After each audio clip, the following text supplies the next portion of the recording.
In roller derby, holding space is an empowering, often intimidating act of strength and strategy for oneself and/or teammates. Holding Space, the podcast, clears the floor for conversations that touch upon race, class, identity, and privilege to amplify stories, build community, and make more connections in the skate world. Expect lots of smart, dope skate people musing about life on and off 8 wheels and silliness. Can't forget the silliness that you never knew you needed and won't be able to live without. This is Holding Space with Magical Realism. Welcome.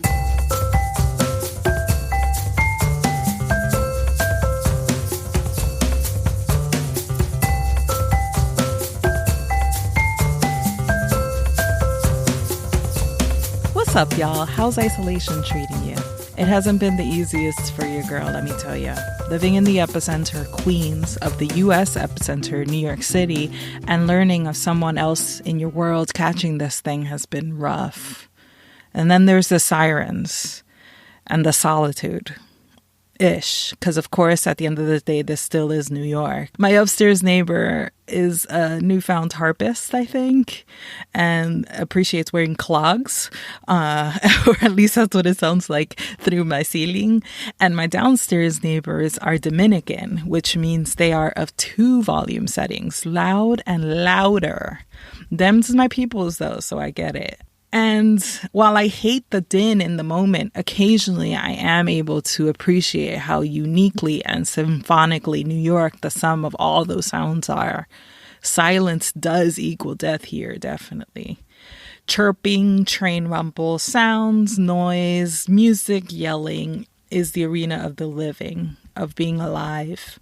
Today's guest is Ames Collado, the one-woman powerhouse behind Butterroll, a POC-centered roller skating social enterprise. Ames, better than anyone, understands the lingering importance of sounds and space in the city. I came upon Butterroll in one of those fortuitous social media scroll-and clicks in which you start on one page and keep clicking through to look into kin of kin, associates of associates, and you keep getting hipped onto dope new projects helmed by ambitious visionaries. To hear Ames describe her accomplishments and intentions, Butterroll is 1 part memory and 1 part imagination. I was drawn to Butterroll on the strength of the name alone, which felt quintessentially NYC and evocative of the sleekest style of rink skating. And I grew inspired by its incorporation of skater-curated playlists, women of color, filmmaker opportunities, bygone skate images and education, as well as its past skate events. A tenant organizer whose resume also includes film industry work, Ames approaches roller skating and jam skate culture as multidisciplinary and, above all, for the people. Enjoy. Can I tell you that I love your project? I'm so intrigued by the idea of seeing roller skating as a social enterprise. It's fly. I would love for you to start off with giving the background of it. And yeah, just hit me with all your things. Hit me with your best shot, for sure. Yeah. So, I mean, Butterroll, for the most part, is this idea of, I don't like calling it like a lifestyle, not because like the fact that that term is used, very, very loosely. But the idea that I've always had for Butterroll is a lot like lifestyle brands. It's way more than an event. It's way more than, a rink in itself. I think that this very podcast is a great example of like the essence of Butterroll, which is like, how can we not make skating part of our lifestyles more, but like, how can we hold space for it outside of the rink? So Butterroll is this almost like entity. It's still growing and morphing, and there's just so many like different elements to it that's growing.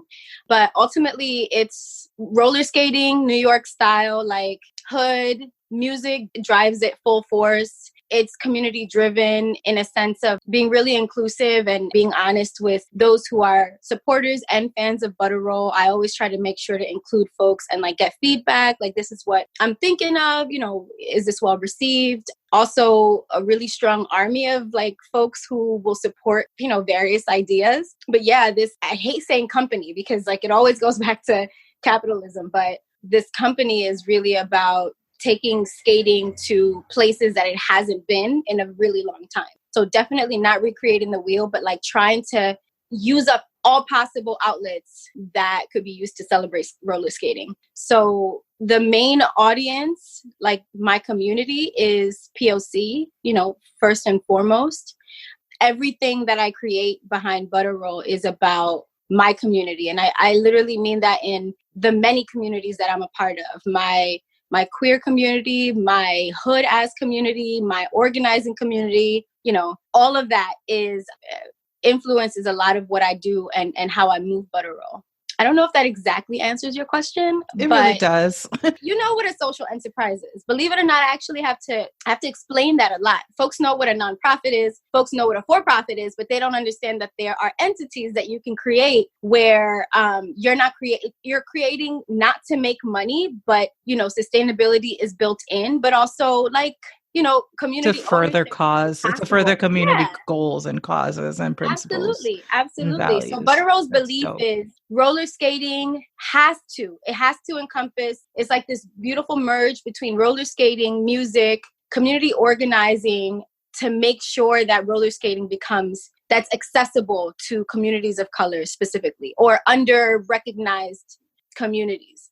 So that could be a lot of different things. And that's really where I'm at right now. I would say our website and our Instagram is kind of just the tip of the iceberg. Something that I love about the name Butter Roll is that it's such a fly kind of like double entendre because it's an actual food here in New York. We love us. A butter roll is like it's the basis, it's the foundation of your chopped and cheese sandwich. It's the basis, it's the fundamental of many a food found in a bodega in many communities of color. And then it's also obviously just like the liquidy sort of extremely slick means of like jam skating, of roller skating. That's a really dope name in and of itself. And I love that you hear it and you're like, you already have without even understanding or speaking with you or knowing with you, you know what it's about. Totally. That's dope. I think one of my favorite things is like, when people, let me not say that's my favorite thing. I hate it when people ask me what I do because, as a creative, it's like, well, which one do I pick right now? But I remember one of my favorite things is when I tell people the name of it and they're just like, oh, that's really dope. I'm like, thank you. I thought I would have to explain myself every time, like, why Butter Roll? For a long time, people used to call it Butterball. And I was like, y'all serious? Oh, dear. Oh, no. But I mean, I'm not mad at Butterball too. I like those big old turkeys. That's kind of my style. If I had to put a style to my skating, it'd be more Butterball. That is so cute. That is so cute. I'm not mad at it. Oh no, and in terms of like what you do and your day job and that sort of thing, but I feel like it kind of like it informs, right? You're a community organizer, you're a tenant rights organizer, and I can definitely see that the seeds of that in your work, approaching like skating not as like a for-profit entity, but as something for the community. You can totally see that. So this kicked off in 2015 as a kind of like a concept, an idea. And in 2019, last summer, basically, right, you started the monthly skate party at Le Frac. Do you want to tell me, explain how that all came about? The interesting thing about social media is that, as we know, we don't post our journeys overall. We could. Maybe people get more comfortable with doing that. But, people don't usually like to say everything and definitely don't like to like name drop or, it's a funny dance when you want to share your achievements. And Butter Roll came about because I had been wanting to, like, my dream of opening a rink started back in 2009. And at the time, I just didn't know, like, I didn't have a name. I didn't have like the essence of it, but I knew that was my calling or something pulled me towards it. And I had watched this documentary. I share this story all the time. I watched this cute short documentary called Jam and Cheese, which I think his name was Elwin Spencer. He is a director who did this film about the small skate community out in the UK. And their slang for skating or jam skating is jam and cheese. And for me, that was such like a life-changing moment, because as a Virgo, like I struggled with like getting out of the parameters that like, I don't know when the hell it was built, but like these super, super limitations. So when I kind of heard them, you know, just give this random ass fly ass name like Jam and Skate, what is that? Like I can have that much fun. And literally I swear to you, after watching that doc, I started thinking like, you know, well, what's me? What is the most like me? Because I decided the only thing I can do is be myself. I'm like, all right, poor from the hood. You know, what's my favorite thing? My favorite thing is coffee. But then what else? You know, what can you get for $1? You know, coffee and a butter roll. And that's kind of from its inception, it just kind of took off. And that very same year, we did our first skate party at the same place that we got our series last summer. And we had accomplished a bunch of other things that I have to figure out a nice, fancy way of sharing, because I think it's important for us, for our own sanity as creatives, to celebrate ourselves. Because like I said, we're pretty limited with what we share, and we definitely don't share when shit doesn't succeed. But like, how do we make sure that like we celebrate ourselves in the same way? And we brought roller skating up to Orchard Beach. And that was a long ass process. Oh my gosh. I've never been more annoying in my whole life. The way I had to be annoying to get that funding, to make them like, you know, hit the ground running. It was basically, they fixed up sort of a hockey rink that's right near the boardwalk. And that Christmas break, 2016, there was no break. I was calling the Bronx, like the New York Parks Department of the Bronx. I was calling like the ED, like the top honcho. I was calling him every day, going in the bathroom while I was at work, just so that they can like, you know, give Butterroll some money to do something in the Bronx. And what came out of it was Orchard Beach. So a lot of things happened between our inception to getting into Lakeside, but also our community got us into Lakeside. Mm-hmm. A petition. We had to start a petition to say the community is demanding that you guys put Butterroll on the programming. But that's what's so like, dope. I love that. You're like, you got the okay by watching that short, you got the okay that you could color outside the lines. And here you are adopting all of these like organizer methods of like, you know, persistence and advocating for your community to get this done in the community, for the community, petitioning like that. Those aren't things that a for-profit CEO or executive would come to. They would be like, the market is here and da-da-da-da. You're like, no, this is the community and this is what they deserve. And here are the numbers to back us up. That's what's up. I love that. So how many parties did y'all threw? Monthly parties? So y'all threw 3 parties? We threw parties 5.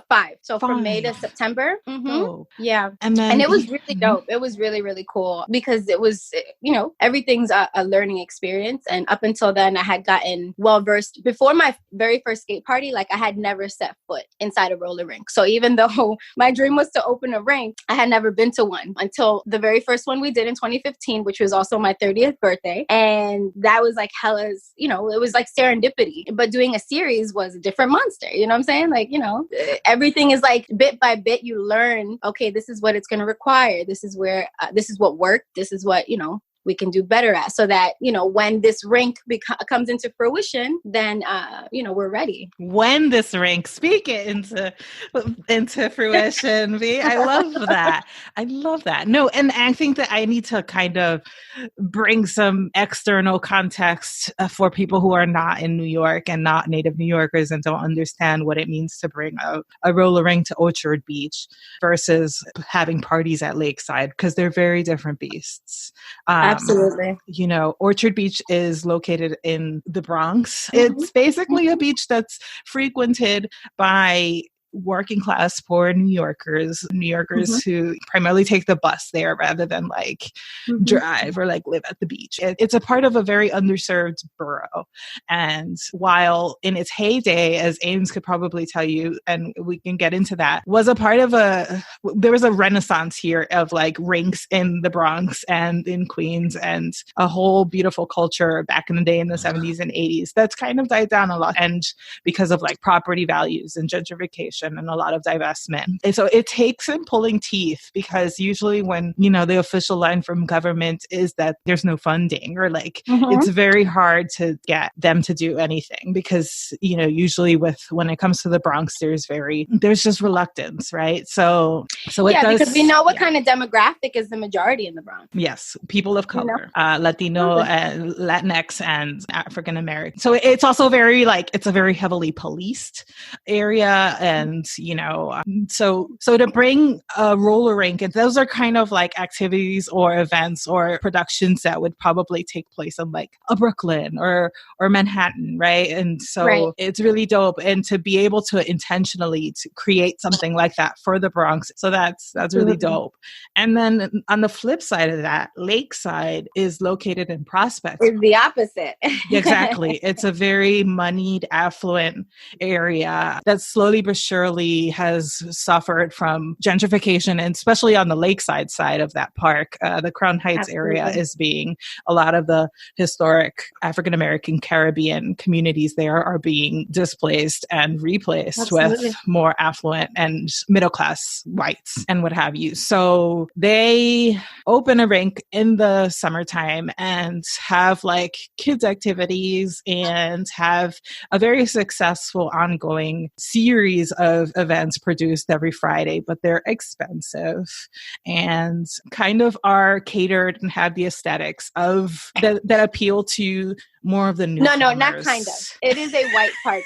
Okay. It is a white party led by a white woman who is and has been a gentrifier for a very, very long time, and was also the only person who had access to doing a series in that way. I've also learned how to get very comfortable with naming, the issues. I think that in a lot of our spaces, especially as people of color, just because of the nature in like our conditioning and in the way that we're brought up, it's very hard for us to get comfortable with saying things that might make other people uncomfortable. And I think it's also because we have the hearts that we have, where we're not out here trying to badmouth people, but Lakeside has been catering the more gentrified audiences. And it has been incredibly difficult to maintain any type of programming that attracts people of color. And the way that they've gotten around that is that while that person has a weekly, the very most that people have gotten has been like one-off parties, right? This is out of an entire spring, summer, and early fall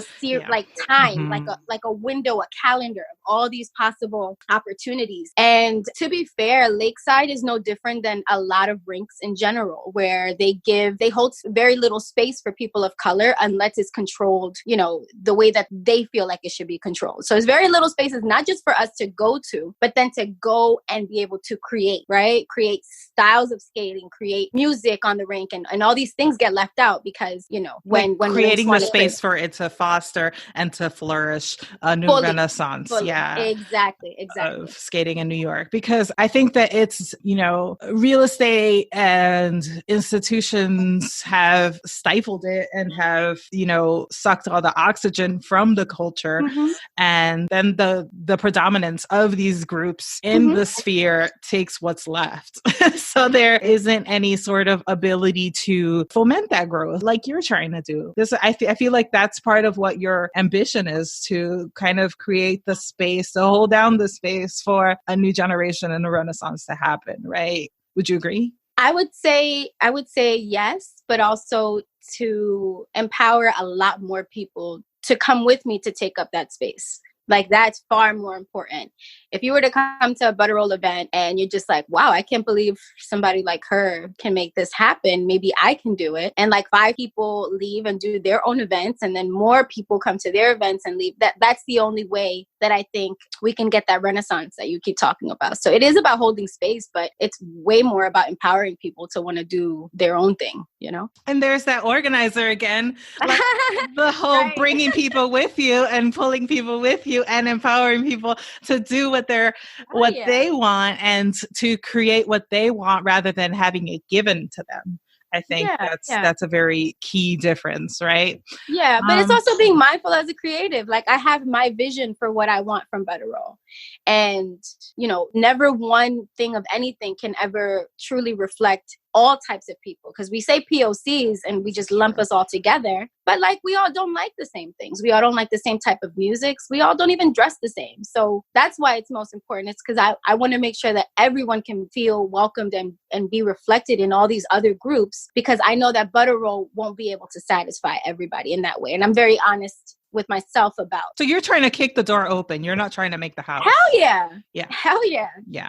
You're Absolutely. you're trying to, you're creating the space for more Butter Rolls with their awesome double entendre names to come after and take up space. That's dope too. That's very vital and crucial. So tell me about the Finesse and the People's Playlist and how you integrate music into what you do. And I think it's on your personal Instagram that you do the affirmations with the historical photos, right? Mm-hmm. Yeah. So tell me all about that, because that's another really beautiful part of what your work is, the audiovisual aspect to it. Oh, thank you. So the Finesse is in its third season.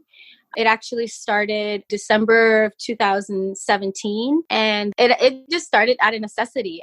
For a long time, maybe about 2 years before I just, created it, I wanted it to be original mixes by DJs. And, bless their hearts, I have a lot of friends who DJ, I just couldn't get them to commit to making these original mixes. At least back then, it was very hard to get them to, one, focus, and then want to do something that I had in my mind, which I'm like, that's why people end up becoming creatives in other ways, because like they have this very specific idea in their head, and no matter who they hire to do or whoever they ask to do, it's just not the same. So yeah, I just decided that I wanted to do a playlist just to get started. I needed content. I had only at that time, I hadn't done the thing in the Bronx. I had done only 2 other events, one in 2015 and one in 2016. So I was really desperate to do something original.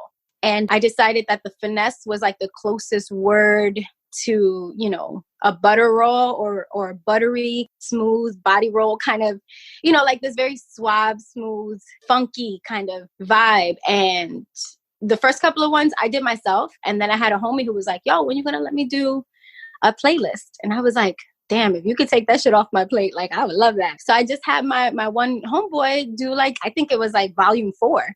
And I was like, shit, if I get like 10, get us to volume 10, I'll be happy. Because that means that I don't have to think about this for a couple of weeks. And so I asked a bunch of friends and literally asked a bunch of friends, assuming that only a handful would say yes. Everyone I asked said yes. And I ended up with volume 35. I was like, oh, okay. Well, I guess this is something. One of our volume 17s by DJ MoMA from Everyday People out here in New York. His playlist got featured on Tidal, and that was hella exciting. But yeah, so this open project is the People's Playlist. It's like, if you could think of this never-ending playlist that everyone contributes to, what would that look like? And to me, that's what this playlist is about. Is there's so many different variations of what's considered skate music or what you can skate to. And I also feel like people's taste in music also gives you a window into who they are, because everything's associated with memory and nostalgia. I get to learn about people on a more personal and intimate level. It's just this project that I don't see it going anywhere anytime soon, and I'm really thankful for it. And yeah, the organizer in me will always want to pull things out of people. I was shy to do things, anything creative. And so I try to pick and choose, handpick people who aren't DJs, who are no, man, I don't know what I'm doing. And it's no, just give it a shot. Just think of some songs that make you happy. And then we work through that, and I'll let you know, what's the next step. And, next thing you know, they curated a playlist and they're really excited about it. So it's this open project that anyone from all ages and all professions can participate in. Because we all have a little DJ in us anyway. Hell yeah. We all know what we like. That's right. Yeah. So, and that lives on clubbutterroll.org. Is that right? Or that lives on butterroll.org, but our handles on social media is Club Butterroll. So the question that I wanted to ask you earlier that I remembered was about the kind of history and historical lessons about skating in New York specifically that you love to post with your photos, and just that whole aspect of it. It feels like you're almost teaching and doing a skate history class. Could you tell me about how you came upon that knowledge and what your goals are for that part of your work, or what is behind it?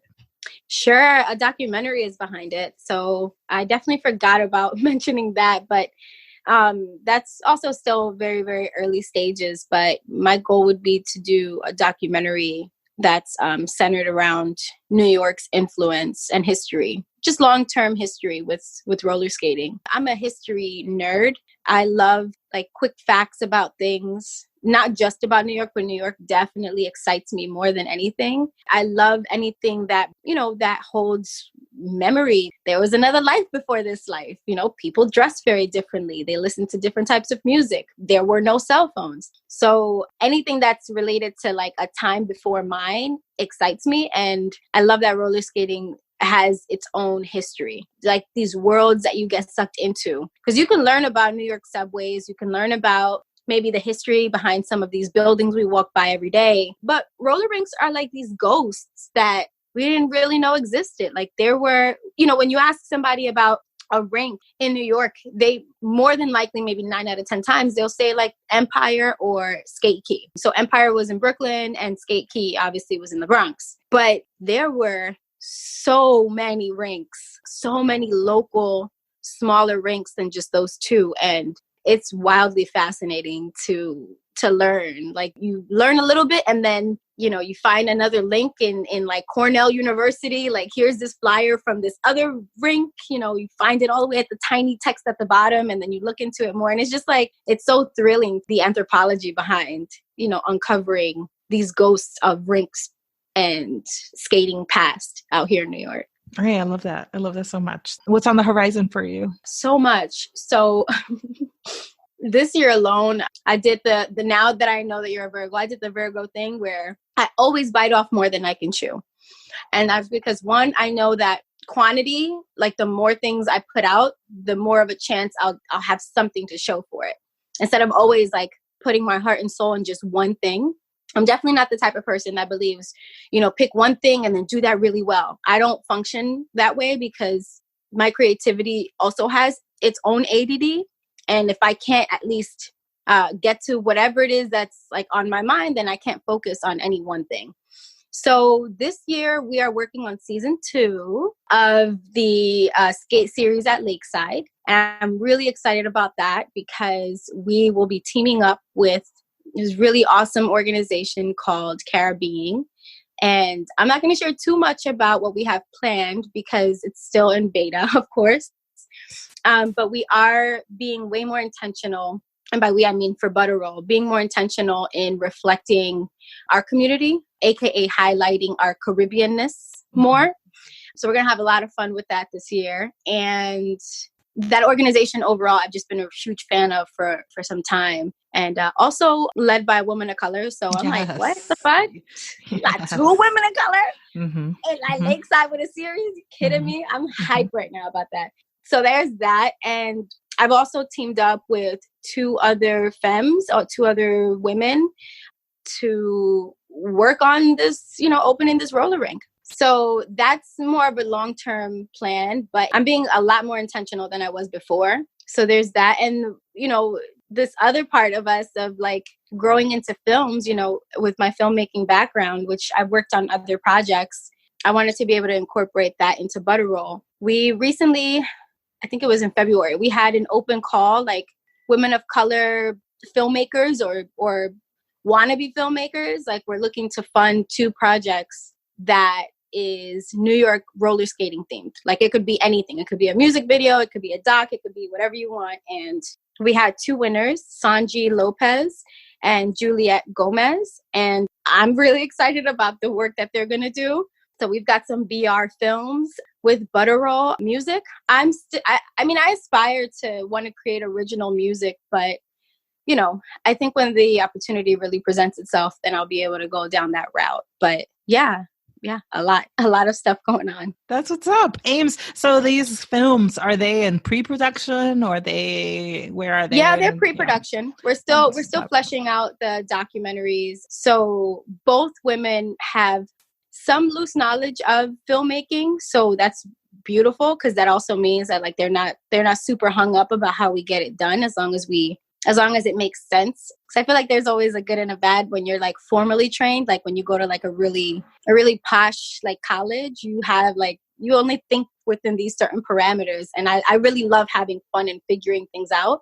But they're both super sweet. And from what I've learned so far, very, very smart. So I'm very honored that I could help them get out of their bubble, because they got it, you know. But in some ways, I think I kind of signed up to be a mentor for these projects. So that's definitely new for me. I've never done that before. But I'm really excited about what's to come for sure. Are you BR, or do you have others on your team with you? No, it's mainly me. But for the different projects, I do have folks that I work closely with. So for the films. So for the films, I have, she's my mentor too. Kara Barker. She's been in film since the 80s, and she has an extensive experience in filmmaking. She worked on the A24, that Zola movie about like the stripper and the tweets. I don't remember. I haven't seen it, but she worked on that recent project and it was on Sundance. And then for the opening the roller rink, two other really powerful Afro-Dominican women that I feel really safe with. So like be myself and be bossy, because like we're Virgos and you need and I keep saying that, but it's like, you know, we're hard on ourselves, but we're also really controlling, and it's a weird dynamic to balance. Get it done. That's why people rely on us. That's true. That's very true. Hell yeah. And they know we get it done. I like some of are we going to be able to talk about some of the segments? Oh yeah. Yeah. What do you want to Oh man, you have such great. Well, I mean, I had questions about. Tell me. I'm just curious about like the ancient skate, but the ones that I wanted to participate in was That's My Jam and Did That. That's My Jam and the Did That. Those usually apply to Derby, because a Derby, I don't know how familiar you are with Derby, but a jam is like the 2-minute period of time in which a play happens, basically. So, but if you want to adopt it to like jam skating and tell me what's your jam, I would love to hear that too. When I think of what's my jam, I think of music. Okay. So what came to me like a memorable jam that amazed me was, remember how I said earlier, I had never set foot inside of a roller rink. So Lakeside isn't even like a traditional roller rink with like wood floor and all that, because their flooring is like cement and it's like semi outside, so like the setup is still different. A music video, because I'm huge on music videos, was Soul for Real's Every Little Thing. That to me was like, has absolutely been the dream for years, and that was actually a song that low-key haunted me when I decided back in 2009 that I wanted to open a rink. You know, there was nothing around me that showed me that was possible. It's not like now where like resources and women owned and like, you know, them wanting to support women owned businesses. That wasn't the climate. Also, like all the rinks had just closed. Like, you know, 2009 was just like, it was a sad ass year. For a long time, up until I started the Instagram in 2015, every time I heard Every Little Thing, that was the song that would kind of like poke at me like, what are you waiting for? Like, yep, this is still something you want, like all the time. So that video obviously made, and still to this day makes it the biggest like impression on me. But yeah, no, I'm just like, I'm in awe that that's what that meant. And I totally interpreted it for something else. And I love that. I love the crossover. There's a lot of language that's used in roller derby that we as people of color understand completely. Like, can I tell you that when I was learning how to skate, they would be like, you got to use your edges. And, you know, for women of color, like edges are like the things that are around your forehead that you have to like put down with like a little toothbrush and some gel and like make sure that your edges are all straight. So I was like, my edges. Love it. How? What the hell does that mean? Use your edges in roller derby then? It's like the itty bitty edges of your feet. Like the, what? You know, so like the tippy toes, like the very, very edges around the bottom of your feet in order to like stop and control and manipulate what you do. Really? Yeah. This is fascinating. And the edges of the wheels themselves, like when you got to focus on the right edges, the outer edges versus the inner edges. I think it also has to do with probably a hockey sort of usage, but that's what they mean in that context. So sometimes it's like unlearning or like learning a new sort of like skating language, which people don't understand the levels.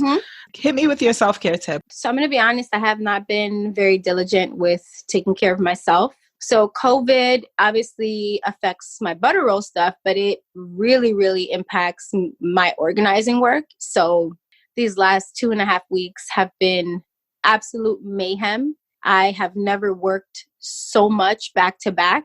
Maybe on one project, maybe I'll be like stressed out 1 or 2 whole days, but never like this.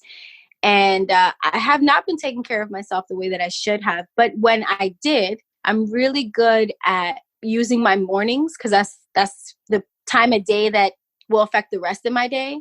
I usually wake up and I take my time. I don't like talking. I don't like to talk to anyone. I don't like to talk at all in the mornings.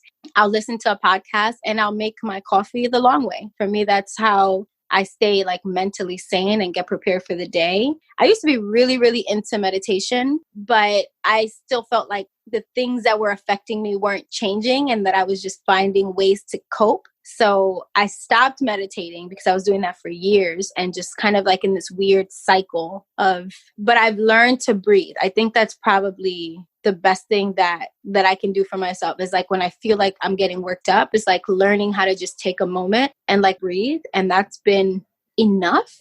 I feel like self-care, and for anybody listening, this is no shade on you at all, but I do feel that self-care is very much rooted in capitalism. And I don't believe that going to a spa or just having to purchase something to make me feel better, that doesn't really change like, what about the next time? Yeah, sure. What about the next time? Or what about in like 5 hours, which inevitably I'm going to get worked the hell up, Like how do I really learn to address what's bothering me, and how can I check myself? That's the best thing I could do for myself.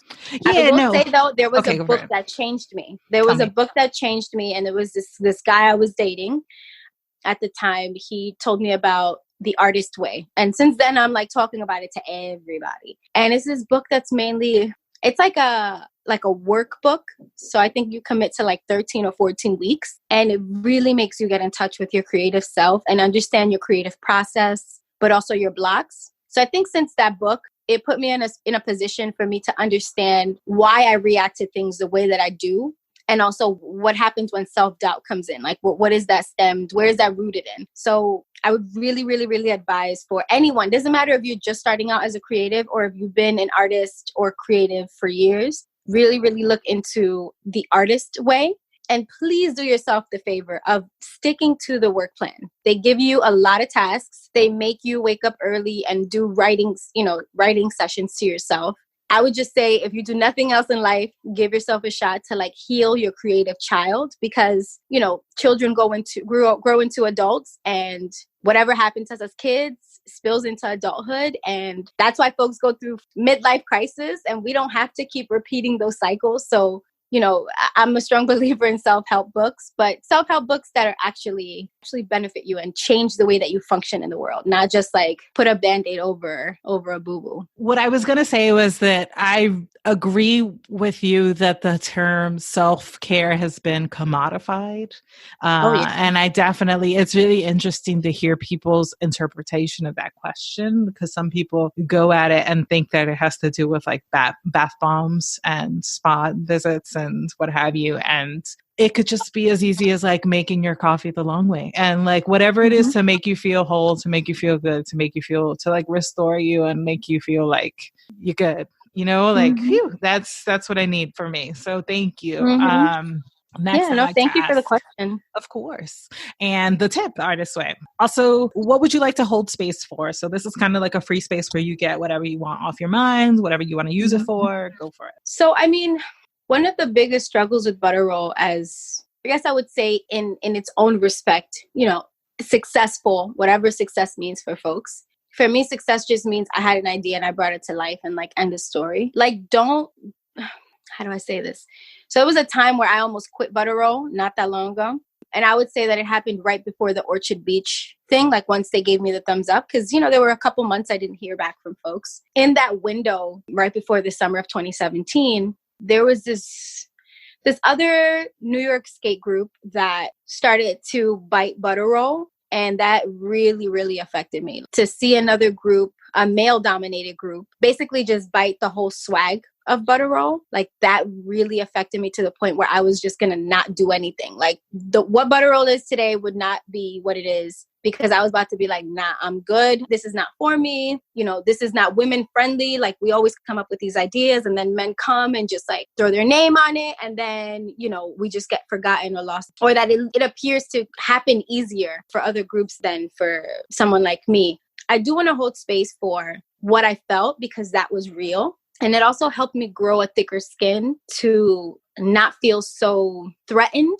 I think good ideas need to be shared. I think they need to be shared smart. That means don't post a really dope name of a business without at least being incorporated. I mean, it should definitely be copyrighted, but at least incorporate it so that you hold a piece of it on your own. I think that not being afraid to like get your ideas out because you're afraid someone's going to run with your idea really does hold you back. It held me back for years. So I do want to hold space for like recognizing that and naming that fear, but realizing that it's just fear and that's not truth. You know, whatever that means for whoever's listening to this, like whatever idea you have, whether it's like this, you know, as simple as a sticker idea of a design or as big as like starting an apparel line, give it a shot. You know what I mean? Like it's okay to mess up. It's okay if it doesn't do well. It's okay if you don't sell anything, but like bet on yourself enough to do that, because I think the saddest thing that any of us can do is to like feed into the fear. You know, when people kind of bite, go and complain to whoever you need to complain to. Like, don't hold that shit in, complain, and then keep it moving and keep creating. So that's all I gotta say. Let it fall off like butter. Let it roll off like butter. How about that? Yeah. Also, ironically, I fucking love butter. Butter is delicious. How could you not? If you don't love butter, I'm gonna be suspicious. It is You're delicious. sus. Yes. I know. Okay, last but not least, who is your MVP? And this could be someone skating, non-skating related, just someone, a place, a person, a thing, anything. Just who's your most valuable player right now? So my mind went to two different people, and they're both men. I just want to name, you know, no man bashing. Like I love men. It's just, it's a hard ass game out here for all of us. But ironically, two people that I admire so very much. One is the creator of Mahogany Records and also Soul Skate out in Detroit, Moody Man. I'm a huge fan. I love the music that he creates, but that skate party is like no skate party I've ever seen. And also I've always wanted to go to Detroit.